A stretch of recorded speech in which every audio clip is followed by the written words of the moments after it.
오늘 말씀은 다윗이 요나단과 만나서 자신의 속마음을 다 털어놓는 그런 장면입니다.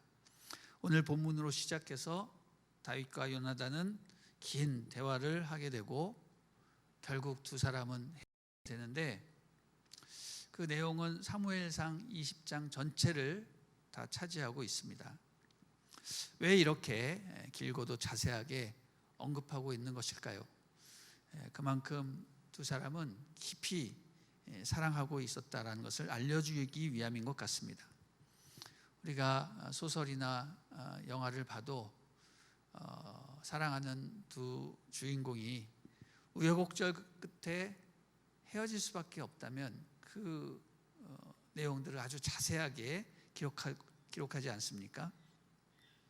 두 사람이 너무너무 사랑하였기 때문에 그렇게 어렵게 헤어질 수밖에 없었다, 이런 것을 알려주는 것이죠. 사울은 이 두 사람 사이에 서서 우정을 갈라놓는 악역을 맡았습니다.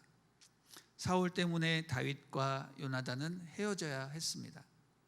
사울이 다윗을 죽이려 했기 때문에 다윗은 도망가고 싶었습니다. 그러나 그는 쉽게 도망갈 수 없었습니다. 그 이유는 아내 미갈 때문도 아니요, 궁전 생활이 좋기 때문도 아니었습니다. 이유는 요나단 때문이었습니다. 다윗은 사랑하는 아내도 궁전 생활도 쉽게 떠났습니다. 자기의 아버지 형제들도 쉽게 떠날 수 있었습니다. 그러나 요나단을 떠나는 것만큼은 쉽지 않았습니다. 요나단은 다윗에게 있어서 영혼의 치유자 같은 사람이었습니다. 아버지나 형들로부터 인정받지 못했던 그는 왕자인 요나단으로부터 인정을 받았습니다. 세상의 다른 사람들은 다윗을 이용하려고 했지만 요나단은 자신을 믿고 사랑해 주었습니다. 그래서 그는 꿈을 꾸었을 것입니다. 내가 요나단과 힘을 합하여 블레셋을 정복하고 하나님의 나라를 크게 일으키리라. 요나단도 마찬가지였습니다. 다윗은 그에게 영적인 스승 같은 사람이었죠. 자기보다 나이도 어리고 신분도 낮았지만 이 세상에 다윗처럼 하나님을 사랑하고 영적이고 충성되고 용기 있는 사람은 만나본 적이 없었습니다. 한마디로 요나단은 다윗에게 마음이 꽂혀버린 것이죠. 요나단이 다윗을 얼마나 사랑했는가 성경에는 뭐라고 표현하냐면, 그가 다윗을 생명처럼 사랑했다, 이렇게 표현하고 있습니다. 사무엘상 18장 1절 말씀을 보면 이렇게 기록되어 있죠. 요나단의 마음이 다윗의 마음과 연락되어 요나단이 그를 자기 생명같이 사랑하니라. 그런데 이 본문을 영어 성경 킴 제임스 번역을 이렇게 보면요, 이렇게 기록이 되어 있습니다. 요나단의 영혼과 다윗의 영혼이 함께 꿰매어져 있다. 발음 안 좋은 영어로 이렇게 하면 The soul of Jonathan was knit with the soul of David.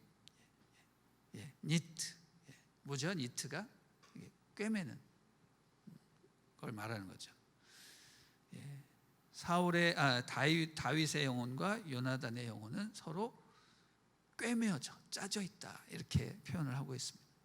말하자면 요나단과 다윗의 우정은 그냥 호감이나 친분보다 훨씬 강력하게 이렇게 꿰매져 있었다라는 겁니다. 그냥 하나 된 것이 아니라 두 사람의 마음을 누가? 하나님께서 성령의 실과 바늘로 꿰매어 버리셨다는 거죠. 이게 얼마나 아름답고 문학적인 표현입니까? 이게 바로 다윗과 요나단의 우정이었다. 이 우정이 오늘 본문에서 어떻게 나타나고 있는가? 진정한 우정은 갈등 상황에서 그 가치를 더 드러나게 하기 마련인데, 지금 다윗은 어떤 상황이 있습니까? 심각한 죽음의 위협을 받고 있습니다. 요나단의 아버지 사울이 다윗을 여러 차례 죽이려고 했습니다. 그는 현재의 자기 상황을 이렇게 표현하고 있습니다. 3절 하반부에 이렇게 기록되어 있죠. 나와 죽음 사이는 한 걸음뿐이다. 여러분, 다윗은 정말 한 걸음만 잘못 디디면 죽음의 낭떠러지로 떨어지는 그런 일촉즉발의 그런 상황에 처해 있게 된 것입니다. 그래서 요나단에게 고백하는 겁니다. 내가 지금 죽게 생겼습니다.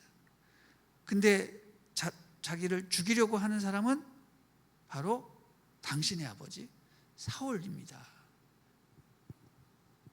여러분, 근데 이 사실을 요나단에게 그렇게 쉽게 말할 수 있는 것일까요? 절대로 그렇지 않죠. 왜냐하면 사울이 누구예요? 요나단의 아버지였기 때문입니다. 말하자면 아무리 친한 친구라도 당신의 아버지가 살인자다라는 그런 얘기를 하면 상대방이 기분이 좋겠습니까? 여러분, 팔은 안으로 굽고 피는 물보다 진한 법인데 자칫 잘못하면 요나단이 자기 아버지에 대한 모독이라고 화를 낼 수 있는 그런 상황이었습니다. 한편 요나단은 불안에 떨고 있는 다윗을 전혀 이해할 수가 없었습니다. 객관적으로 볼 때 자기 아버지가 다윗을 죽이려고 하는 이유가 전혀 없기 때문이었습니다. 더군다나 자기 아버지가 최근에 입술로 하나님의 이름을 걸고 맹세하기를 다윗은 결코 죽지 않으리라고 했기 때문에 사울이 다윗을 죽이려 한다는 그런 두려움은 잘못된 오해에서 비롯된 것이다 라고 생각을 했습니다. 이 다윗과 요나단은 입장이 차이가 있기 때문에 대화가 막 더욱더 격해집니다. 한 사람은 당신의 아버지가 나를 죽이려고 한다고 막 소리를 지르고 있고, 또 다른 사람은 우리 아버지는 그런 사람이 아니라고 이렇게 얘기를 하고 있는 것이죠. 그러면 이렇게 되면 두 사람이 대화를 하면 할수록 소리는 커지고 급기야는 싸우고 감정이 상하여서 의절할 정도까지 되는데, 다윗은 너무 답답한 나머지 요나단에게 내 말이 사실인지 아닌지 시험해 보라고 이렇게 말을 합니다. 5절부터 7절을 읽어주시기 바랍니다. 시작.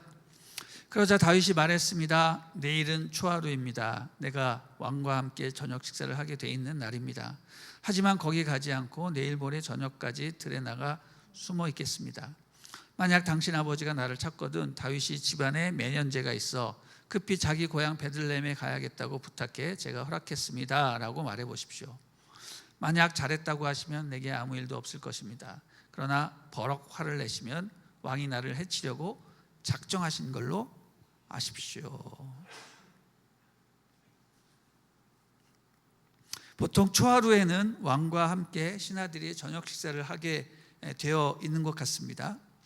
그런데 다윗은 거기에 나타나지 않겠다고 말합니다.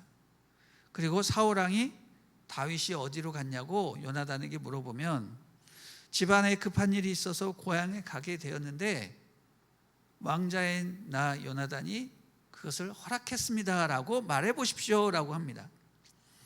그러면 사울왕이 불같이 화를 낼 텐데, 진짜 화를 내면 그분은 저를 죽이려고 하는 것이고, 만약 화를 내지 않는다면 아무 일도 없을 것입니다. 이렇게 얘기를 합니다. 여러분, 다윗은 어리고 막내고 철이 없어 보이지만 절대로 그런 사람이 아닙니다. 다윗은 사람의 심리 상태를 명확하게 파악하고 있는 그런 명석한 사람이었습니다. 여러분, 보통 사람은 마음에 화를 품고 있거나 상대방을 벼르고 있는 그런 상황이라면 정말 사소한 일에도 그 사람의 일이 조금 어긋나면 폭발적으로 화를 내게 돼 있습니다. 저 사람이 나를 벼르고 있나 벼르고 있지 않나 시험하는 겁니다. 정말 사소한 일, 그냥 넘어갈 수도 있는 일인데 폭발적으로 화를 냈다. 그러면 그 사람은 나에 대해서 벼르고 있는 겁니다. 충분히 용납 가능한 일인데도 화를 내면 그는 나에게 감정이 아주 격해져 있다는 것을 판단하는 것이죠. 그래서 다윗이 시험해 보라고 말을 하는 겁니다. 다행히 그 얘기를 듣고 요나단은 거기서 한 걸음 물러나서 다윗의 입장에서 생각해 보게 됩니다. 진짜 이런 협박을 다윗이 받고 있다면 그가 얼마나 두려움에 사로잡혀 있었을까. 그래서 요나단은 다윗을 믿었고 그의 말대로 한번 테스트를 해보기로 했습니다. 그런데 이 모든 상황들이 얼마나 씁쓸합니까? 자기 아버지가 살인자이냐 아니냐를 가지고 테스트해야 되고, 다윗은 울며불며 하는 그런 상황 가운데 이 씁쓸한 마음을 달래기 위해서 함께 들로 나갔습니다. 그리고 바람을 맞으면서 이렇게 말해줍니다. 오늘 본문 아니지만 한번 읽어보겠습니다. 12절부터 16절 시작. 이스라엘의 하나님 여호와께 맹세하고 말하겠네. 내가 모레 이맘때쯤 내 아버지 마음을 떠보겠네. 아버지가 자네를 좋게 생각하시면 사람을 보내 알려주겠네. 하지만 아버지가 자네를 해치려고 하신다는 것을 알게 되면 자네에게 알려 자네를 무사히 갈 수 있도록 하겠네. 그렇지 않다면 여호와께서 내게 어떤 벌을 내리셔도 다 받겠네. 여호와께서 우리 아버지와 함께 하셨던 것처럼 자네와 함께 하시기를 바라네. 그러니 자네는 내가 사는 동안 여호와와 같이 내게 끊임없는 긍휼을 베풀어 주고 내가 죽임을 당치 않게 하고 여호와께서 이 땅 위에서 자네 다윗의 원수들을 모조리 끊어버리시는 날에도 내 집안과의 의리를 끊지 말고 지켜주게. 이렇게 요나단은 다윗의 집과 언약을 맺으며 말했습니다. 여호와께서 다윗의 원수들을 벌하시길 바라네. 자, 요나단은 자기 아버지가 지금 살인자로 몰리고 있고 또 그런 어려운 상황 가운데 있어도 끝까지 다윗의 편에서 생각해주고 불안에 떨고 있는 그를 안심시키며 끝까지 나는 너를 지켜주겠노라고 약속을 하고 있습니다. 심지어는 이런 얘기까지 아닙니다. 하나님이 다윗의 원수들을 벌하실 것이다. 여러분, 다윗의 원수가 누구죠? 자기 아버지 사울이란 말이죠. 그를 벌하셔도 된다라고까지 말을 하고 있습니다. 이 약속의 한마디에 정말 얼음장처럼 차갑게 얼어붙어 있던 다윗의 마음이 녹아지기 시작합니다. 그리고 따스한 마음을 갖게 됩니다. 여러분, 이처럼 사랑하는 두 사람이 이 갈등의 문제를 잘 해결하고 있습니다. 만약 다윗이 사울을 살인자라고 비난할 때 요나단이 화를 내면서 너가 무엇이 간데 나의 아버지를 그렇게 비난을 하느냐 이런 식으로 갔다면 두 사람의 우정은 끝장나고 말았을 것입니다. 그러나 두 사람이 서로 입장을 생각해주고 서로를 믿고 신뢰한다는 느낌을 주었기 때문에 두 사람의 우정은 더욱더 단단해질 수 있었습니다. 여러분, 부부관계도 마찬가지입니다. 부부관계를 깨뜨릴 수 있는 것은 부모일 수 있습니다. 예를 들어 아내가 시부모로부터 어려움을 당했을 때 그것을 너무 적나라하게 불평을 하면 남편은 그 얘기를 듣고 기분이 나쁠 수가 있습니다. 아니, 나를 낳아주고 길러준 부모를 어떻게 저렇게 욕을 해? 내 평생 들어본 적이 없는 일을 내 아내가 얘기하네? 이렇게 생각하면서 나의 부모에 대해서 그렇게 험담하는 것을 내가 용서할 수가 없어. 이런 식으로 이렇게 얘기를 한다면 아내는 남편으로부터 배신감을 느끼게 돼서 더욱더 격렬하게 대들게 되는 것이죠. 여러분, 이런 경우 안 겪어보셨습니까? 다들 겪어보셨죠. 아내는 자기의 상한 감정을 말한 것뿐인데 그것을 부모에 대한 불신으로 받아들이면 부부싸움이 생길 수밖에 없는 것이죠. 그래서 부부끼리도 대화할 때 상대방의 부모에 대해서 얘기할 때는 아주 조심스럽게 얘기를 해야 하는 것입니다. 그러나 자기의 아내가 얘기하는 것은 자기가 상한 감정을 이해해 달라는 것이지 부모님을 모욕하거나 깎아내리는 것이 아님을 알고 순간 감정을 참고 상대방을 이해해주며 그 사람의 입장에서 생각해주면 부부관계는 더욱더 친숙해질 수 있는 것입니다. 다윗과 요나단은 두 사람 사이에 끼어있는 그 사울의 문제를 상처 없이 잘 해결하였습니다. 다윗은 최대한 사울을 모욕하지 않고 예의를 갖춰서 자기의 감정을 드러냈고, 요나단은 최대한 다윗의 입장에서 생각하여 오해를 막았습니다. 여러분, 이런 성숙함이 우리에게도 필요한 것 같습니다. 친구들과 얘기할 때 친하다고 별의별 얘기 다 하는 것이 아니라 감정 표현할 때 최대한 예의를 갖추고, 직설적인 표현은 피하고, 누군가 얘기를 들어줄 때는 정말 최대한 그 사람의 입장에서 들어주는, 그래서 모든 오해를 이겨내고 관계 회복을 이루는 우리 모두가 되었으면 좋겠습니다. 나중에 다윗은 요나단과의 깊은 우정을 추억하며 힘들고 어려울 때마다 그때의 우정을 생각하면서 이겨냈던 것 같습니다. 전도서 4장 9절부터 12절 말씀을 보면요, 다윗이 요나단과의 우정을 생각하면서 자기 아들 솔로몬에게 이야기해 준 것 같은 그런 부분이 나타나는데, 솔로몬은 아마 다윗으로부터 요나단과 나누었던 그 우정의 그 이야기를 듣고 이 말을 한 것 같습니다. 그래서 전도서에 기록이 된 것이죠. 한번 읽어보겠습니다. 전도서 4장 9절부터 12절 시작. 두 사람이 한 사람보다 나음은 저희가 수고함으로 조금을 얻을 것임이라. 혹시 저희가 넘어지면 하나가 그 동물을 일으키려니와 홀로 있어 넘어지고 붙들어 일으킬 자 없는 자에게는 화가 있으리라. 두 사람이 함께 누우면 따뜻하거니와 한 사람이면 어찌 따뜻하랴.